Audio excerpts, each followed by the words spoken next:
준비는 빠르면 빠를수록 좋다. 빠르면 빠를수록 좋다. 계속 늦추고 있죠, 그죠? 뭘 해야 되는지 계속 늦추고 계시잖아요. 돈 계속 까먹으면서. 예? 돈을 벌어야 사는데 돈을 계속 까먹으면서 살잖아. 그럼 무슨 생각하고 계세요? 내가 돈보다 먼저 죽어야 될 텐데. 돈이 먼저 죽으면 어떻게 하나? 그죠? 지금 개인 주택에 대해서는 거의 그 다주택자들 대출은 막혔습니다. 거의. 지금 현재 여러분들이 알고 있는 DSR 이런 거보다 훨씬 더 막혔어요. 근데 임대사업자 대출은 가능해요, 지금도. 사업자니까. 네, 사업자 대출은 가능합니다. 이것도 제가 작년에 계속 말했던 거예요. 뭐 속된 말로 쫄지 말고 해라, 그냥. 건보료 때문에. 예? 건강보험료 때문에 다 돈을 못 버는 거야. 그 보험료 올라가가지고. 건강보험료 내면은 막 아들이랑 그 관계가 끊어지는지 알아. 아들이 제일 잘한 게, 그죠? 피부영자 자격을 유지하는 어떤 그런 거잖아요. 아들 밑에 가서 막 자랑스럽게 생각하잖아. 우리 아들이 취직해갖고 나 보험료 넣어줬다고. 예? 뭐 세금 뭐 내는 것도 무서워하시고, 그죠? 막 세금 내야 되니까 막 돈을 안 벌어버리잖아, 그냥. 돈을 안 벌고 세금을 안 내. 세금 무서우니까. 돈을 벌어서 세금을 내실 생각을 안 하고, 막 과세를 하면 돈을 안 벌어버려요. 그쵸? 무슨 생각인지 잘 모르겠습니다. 아예 안 벌고 안 쓰고 요지부동이에요, 그냥. 자, 노후생활비 237만 원이 적당하다.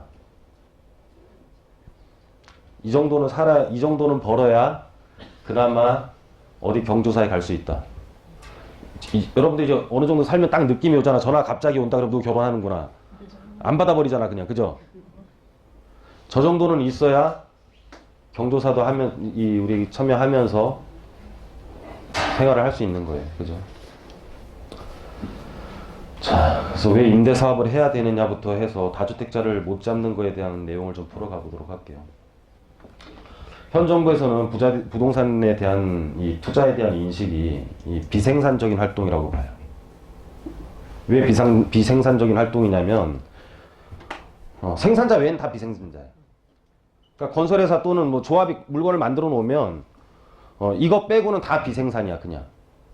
그래서 이렇게 분양권이 넘어가는 것도 그냥 하나의 유통 과정이지 최종 소비자로 바로 가야지만이 부동산 된다라고 생각을 하는 거지. 그래서 모든 거를 전매 제한을 해버리는 거예요. 유독히 부동산에서만. 왜냐면 중간에서 사람이 프리미엄을 먹고 빠지는 것도 굉장히 경제적으로는 좋은 겁니다.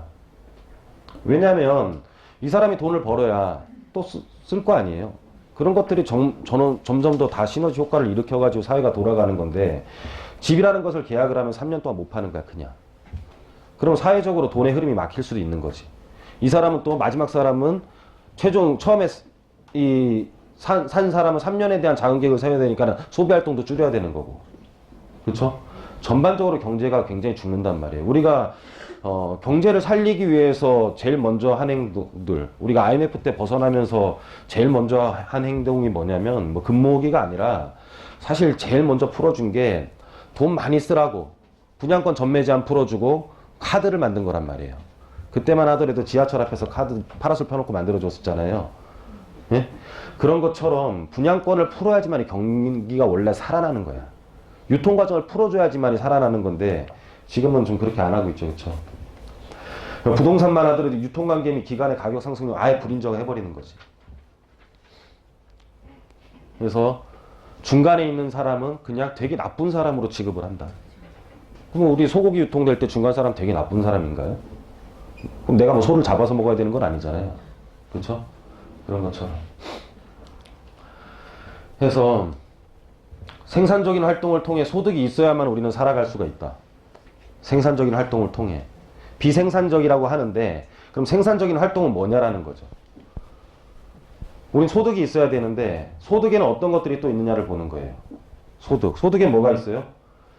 이자 배당에 대한 금융소득, 근로소득, 이게 이제 종합소득에 다 합산되는 거죠. 사업소득, 임대소득이 있단 말이에요. 여러분들 연세가 들면 여기서 할 수 있는 것들이 뭐예요? 있는 돈으로 이자 배당 받는 거.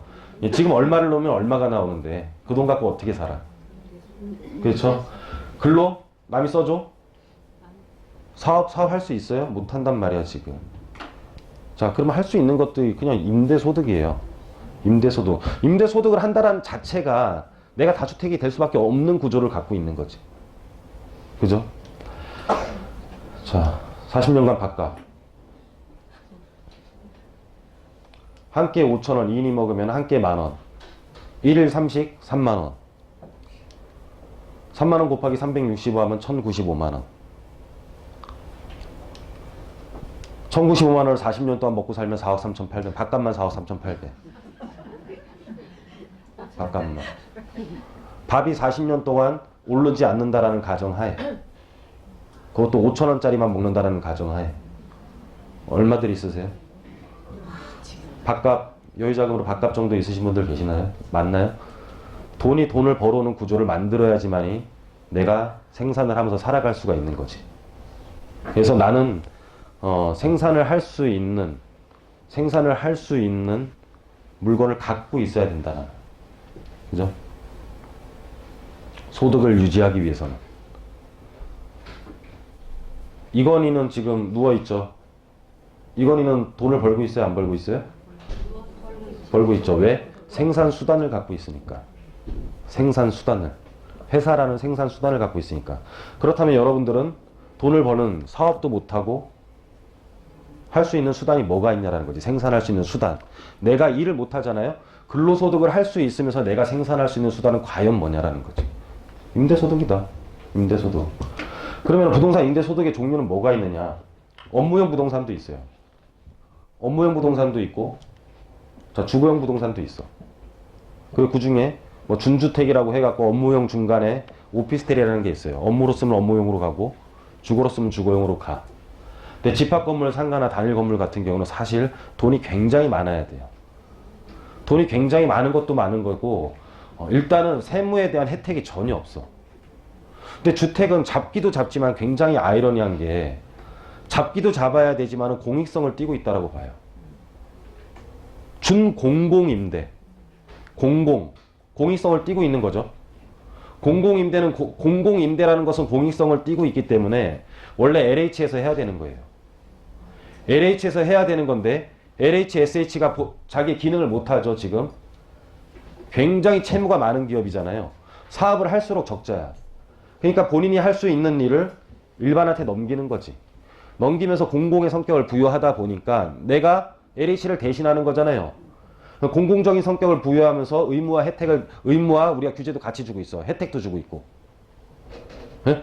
공공성을 띠면서 소득세에 대한 감면 조항도 굉장히 많단 말이에요. 잡아야 되면서도 잡지 못해. 희한해. 그죠? 다주택자를 잡으려고 하는데 나라가 할 일을 다주택자가 또 대신해줘야 돼. 굉장히 아이러니하죠. 그래서 못 잡는 거예요. 그래서 못 잡는 거다. 사교육, 바퀴벌레, 부동산은 안 없어져 그냥. 정말 안 없어져요. 그래서 보면 업무용 부동산은 1억만 벌어도 종합소득이 합산이 돼버려요. 1억만 벌어도. 취득세 감면 조항도 하나도 없어. 소득세 감면 조항도 없어요. 아예 없어요. 양도소득세 감면 조항도 아예 없어요. 재산세에 대한 감면 조항도 아예 없어. 근데 주택에는 있어. 근데 다주택자는 잡으려고 하는데 유일하게 빠져나갈 수 있는 게 그러면 임대소득이야. 빠져나가면서 혜택을 주는 게 임대사업자잖아요. 그렇죠? 당연히 준비도 해야 되는 거고 혜택도 받아야 돼. 혜택을 주면서 당연히 해야 될 일인데 안 하고 계신 거야. 희한한 거지. 본인이 밥값도 없으면서 당연히 해야 되는 일이고 혜택도 주고 있는데 안 해. 왜 안 할까요? 왜 안 하세요? 해야 되는 겁니다. 해야 되는 거. 답이 없죠. 그렇죠? 자, 주택은 임차인을 고용하는 그래서 생산 수단이야. 개인적인 입장에서 본다면. 개인의 입장에서 생산에 대한 인식으로 본다면은 임차인을 고용하는 생산 수단이라는 거지. 이게 보면 무슨 소리냐면 월 300만 원 소득을 받는 임차인이 있어요. 월세를 100만 원 내. 임차인은 30일 중에 그럼 10일은 임대료를 내기 위해서 일을 한 거죠. 내가 세 채가 있다면 임대인 소득은 개인 하나의 임차인의 소득과 똑같겠지. 그래서 내가 집이 세 개가 있다면 임차인의 소득을 조금씩 다 공유를 한 거 아니에요. 그럼 나는 하나의 임차인이 일을 하는 것처럼 나는 일을 안 해도 되는 거야. 무슨 말인지 가세요? 일을 안 해도 되는데 지금은 대출이 막혀 있지만 내가 물가가 상승하는 임대사업자의 임대 물건은 가격이 오른 거에 대해서 내가 팔기 전에 이 양도소득세를 안 내죠. 임차인은 버는 족속이 세금을 내야 되잖아요. 그쵸? 근데 나는 아파트 가격이 막 올라와도 나는 팔기 전에 돈을 안 내는 거야. 그럼 그거를 담보로 나는 또 대출을 빼서 또 쓸 수가 있어. 세금도 안 내고 그걸 담보로 대출을 뺐어. 그럼 나는 그걸 담보로 목돈이 많이 생겨 있는 거죠. 임차인은 지가 아무리 돈을 벌어도 그런 내가 대출 뺐은 만큼의 돈을 모으기가 너무너무 힘든 거야. 무슨 말인지 가십니까? 그래서 임차인은 계속 힘든 구조를 갖고 있고 임대인은 계속 부자가 되는 구조를 갖고 있어, 우리나라는.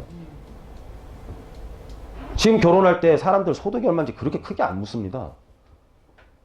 재산 보유액이 얼마야 너? 부동산 얼마를 갖고 있냐? 집이 있냐 없냐가 더 중요한 거예요. 소득이 얼마인 거 그렇게 중요하지가 않아, 지금 현재는. 여러분들 지금 어르신들 결혼할 때 무슨 결혼할 때 월급이 17만 원이냐 15만 원이냐 그럴 때 지금은 그렇지가 않다. 그런 거 안 물어본다. 그냥. 별 의미가 없는 상태예요, 지금. 그래서 지금은 부동산을 갖고 있는 게 가장 좋다라고 보여집니다. 현재로서. 무너질까요? 무너져? 안 무너질 것 같아. 오늘 보니까 지방이 5.7이 오르고 서울이 6.7이 올랐대나 지방이 5.7이 떨어지고 여기 떨어지면 여기 올랐네. 그죠? 그냥 자금의 이동이야. 그럼 자금의 이동이 과연 앞으로 어디가 더 많이 이동할 것인가라는 거지. 국가 균형 발전 될 수가 없습니다. 여러분 GTX 생기는 게 균형 발전을 의미하는 것 같아요? 균형 발전이라는 것은 각 지역에서 발전을 각각 이뤄내는 거야. 각각 이뤄내서 니네는 니네대로 자족도시로 살고 다 자족도시의 개념으로서 혁신도시, 기업도시 이렇게 다 각자의 도시로서 살아야지 이게 균형 발전인 거예요. 근데 그렇지가 않아. 모든 교통망은 서울로 집중돼 있어요. 이건 균형 발전의 의미가 아니에요. 서울에 대한 선호도를 훨씬 더 높이는 현상이지. 무슨 말인지 이해 가십니까? 각각 동탄에서 잘 살 수 있게, 각각 파주에서 잘 살 수 있게, 이거는 균형 발전의 의미예요. 근데 GTX 자체 다 서울로 몰리게 돼 있잖아. 서울의 주간 유동 인구는 훨씬 더 많아지겠지.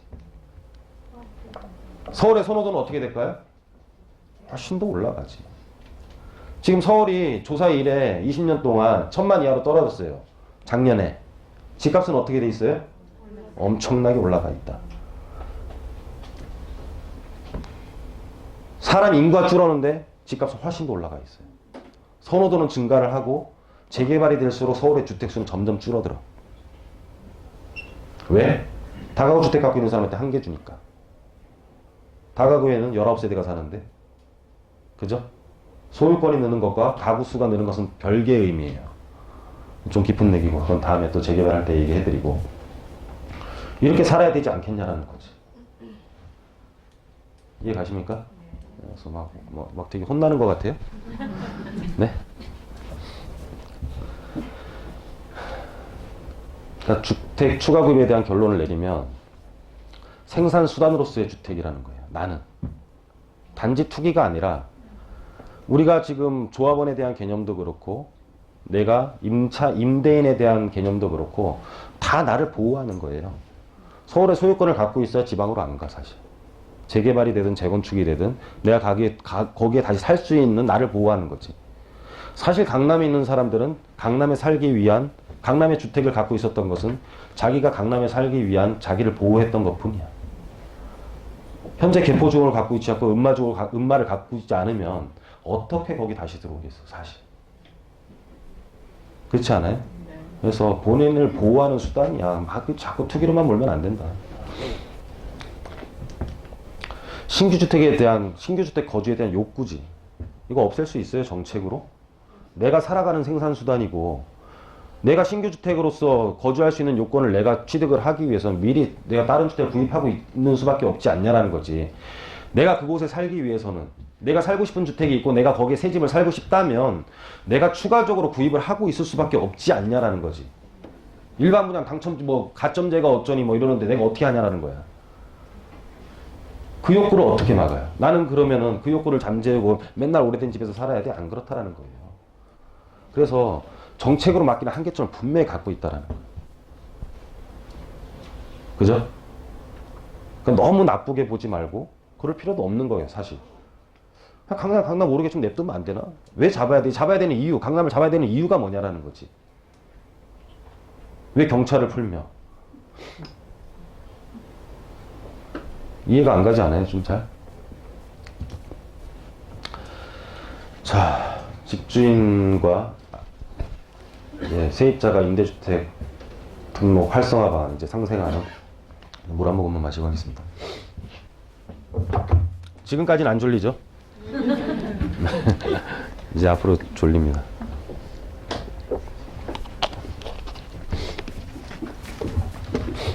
굉장히 어려운 내용이에요, 이제. 세무사람도 잘 모르는 거 할 거예요. 굉장히 헷갈려요. 자, 현 정부 개인 소유 부동산 관련 유일한 활성화 정책이다. 등록 활성화.